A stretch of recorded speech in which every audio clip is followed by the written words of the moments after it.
نماز پڑھتا ہے، اللہ کی بارگاہ میں توبہ کرتا ہے، یہاں 2 رکعت وہ نماز پڑھ کر جب اٹھتا ہے اللہ اس کے گناہوں کو معاف فرما دیتا ہے۔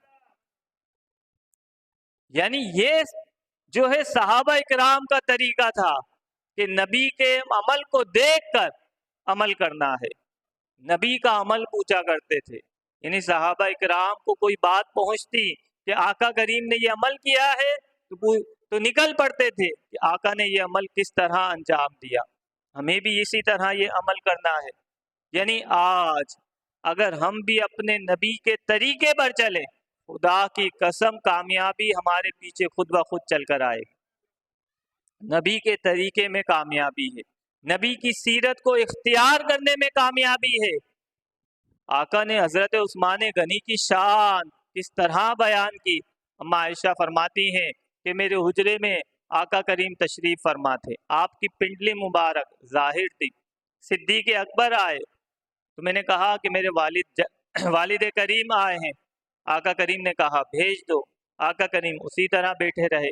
کہا عمر آئے ہیں تو آقا کریم نے کہا عمر کو بھی بھیج دو۔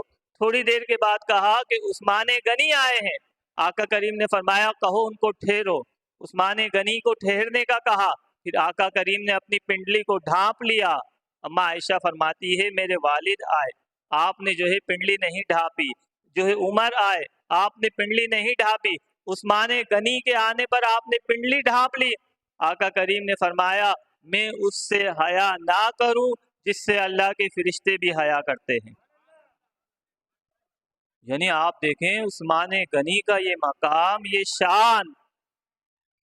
بدر کا معرکہ ہوا، حضرت عثمان غنی رضی اللہ تعالیٰ عنہ اس معرکے میں نہیں گئے کیونکہ آقا نے ڈیوٹی لگا دی تھی کہ میری بیٹی حضرت رقیہ بیمار تھی، تمہیں ان کی تیمار داری کرنی ہے، تمہیں ان کی دیکھ بھال کرنی ہے۔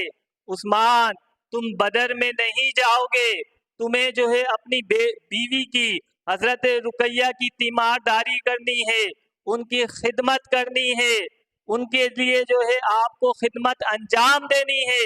لیکن قربان جائیے جب آقا کریم بدر سے لوٹتے ہیں تو فرماتے ہیں کہ عثمان کو بدر کا ثواب بھی ملے گا اور بدر کے مطابق حصہ بھی دیا جائے گا۔ اللہ اکبر، یا رسول اللہ۔ یعنی عثمان بدری صحابی ہیں، عثمان کی شان سب سے بلند شان یہ ہے، آدم علیہ السلام سے لے کر نبی کریم